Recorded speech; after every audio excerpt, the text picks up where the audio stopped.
మరి ఎందుకు ఆంధ్ర రేవంత్ రెడ్డి, ఎందుకు ఆంధ్ర ఏజెంట్ రేవంత్ రెడ్డి గారు అని అంటా ఉన్నా అంటే, నేను అనుమల రేవంత్ రెడ్డి కాదు ఆంధ్ర రేవంత్ రెడ్డి అని ఎందుకు అంటా ఉన్నా అంటే, నిన్నగాక మొన్న ఒక యాక్సిడెంట్ జరిగింది. ఆంధ్ర ప్రాంతానికి సంబంధించినటువంటి ఒక ఎంపీ గారి కొడుకు 6 కోట్ల కారేసుకొని ఇనార్బిట్ మాల్ ముంగట ర్యాష్ డ్రైవింగ్ చేసుకుంటూ, పాపం ఒక పేద అమ్మాయి, ఒరిస్సాకు సంబంధించిన అమ్మాయి, వాళ్ళ కుటుంబంలో సంపాదన కలిగినటువంటి ఏకైక వ్యక్తి, కేవలం 18,000 జీతం వస్తుంది ఆ అమ్మాయికి. ఆ అమ్మాయి ఇక్కడ హైదరాబాద్లో మాల్లో పనిచేసి వెనకకు పైసలు పంపితే ఒరిస్సాలో ఉన్న వాళ్ళ కుటుంబం బతుకుతుంది. అటువంటి అమ్మాయిని 26 సంవత్సరాలు 25 ఏళ్ళలో పాపం చాలా జీవితం ఉన్న ఒక ఆడబిడ్డని 6 కోట్ల కారేసుకొని గుద్ది పడేస్తే మన పోలీసు వాళ్ళు రాసిన ఎఫ్ఐఆర్ ఎట్లుందంటే, ఇది ఎఫ్ఐఆర్ కాపీ నేను మీడియా మిత్రులకు ఇస్తా.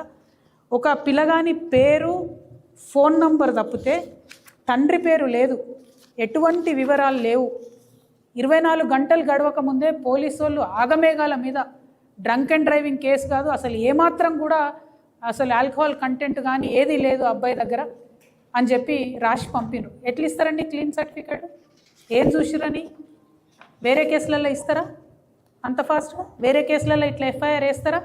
నేను సూటిగా ప్రశ్నిస్తున్న డీజీపీ గారిని, ముఖ్యమంత్రి గారిని, ఏం ఎఫ్ఐఆర్ ఇది? ప్రతి కాలం ఖాళీగా ఉంది, సిగ్గుపడాలా మీరు. నేను దీన్ని అప్లోడ్ చేస్తా, ఇప్పుడు చూడండి, చదువుకున్న వాళ్ళందరూ చూడండి దయచేసి. ఎందుకు ఇంత ఆంధ్ర పక్షపాతం ఎందుకు? అదే మా బోధన్ ఎమ్మెల్యే షకీల్ కొడుకు ప్రగతి భవన్ ముంగట బ్యారికేడ్ని గుద్దిండండి, బ్యారికేడ్ని.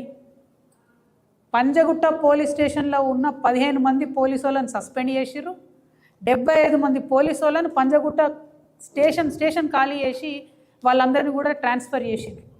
ఆ పిల్లగాడిని విదేశాలకి వెళ్ళి పంపించి తీసుకొచ్చి ఇక్కడ అరెస్ట్ చేసిర్రు. ఎందుకు? మన తెలంగాణ ప్రాంతానికి సంబంధించిన ఒక ముస్లిం బిడ్డ అనా ఆ పిల్లగాడిని నాగమాగం చేసింది, జీవితం నాశనం చేసిర్రు అంది. నాకు తెలుసు ఆ కుటుంబం కాబట్టి చెప్తున్నా. నేను లండన్లో చదువుకున్న పిల్లాడు బ్యారికేడ్ని గుద్దితే నేనేమంటున్నా, తప్పు చేస్తే తెలంగాణ ఆంధ్రాన్ని చూడాల్సిన అవసరం లేదు. కానీ ఇదేంది, ఒక ఆడపిల్ల చచ్చిపోతే మాట్లాడరా ముఖ్యమంత్రి గారు? విదేశీ పర్యటన రద్దయిందని చెప్పి 48 నిమిషాలు ప్రెస్ మీట్ మాట్లాడినారు మొన్న ముఖ్యమంత్రి గారు. ఒక్క మాట కూడా 48 నిమిషాల్లో 26 ఏళ్ళ పసిపాప చనిపోయింది, ఆ పిల్ల యాక్సిడెంట్లో దుర్మరణం చెందిందని ఒక్క మాట మాట్లాడినరా? తెలంగాణ వాదం ఎప్పుడు గుర్తొచ్చింది మీకు? బీజేపీ గవర్నమెంట్ మిమ్మల్ని అమెరికా పోనీయకపోతే గుర్తొచ్చిందా? మరి బ్రాహ్మణ పరిషత్కి చైర్మన్ని, వైస్ చైర్మన్ ఆందోళన పెట్టినప్పుడు గుర్తు రాలేదా? మీ ప్రిన్సిపల్ సెక్రటరీ ఎక్కడ ప్రాంతం వాళ్ళు? మీ సీఎంఓలు ఉన్న ప్రిన్సిపల్ సెక్రటరీ నిన్న మొన్నటిదాకా రెడ్కో చైర్మన్ ఎక్కడ ప్రాంతం ఆమె? మేము పోయి గట్టిగా ఈఆర్సీ మీటింగ్లో ఆంధ్ర ప్రాంతం వాళ్ళకు రెడ్కో చైర్మన్ ఎట్లా ఇస్తారంటే ఆ తర్వాత రిమూవ్ చేసి రామని.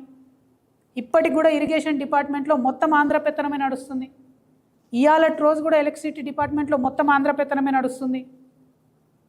ఇప్పటి వరకు మాట్లాడిన రండి ఉద్యమకారుల గురించి కేకే కమిటీ ఏమైనా చేస్తుందా? కాలయాపన తప్పితే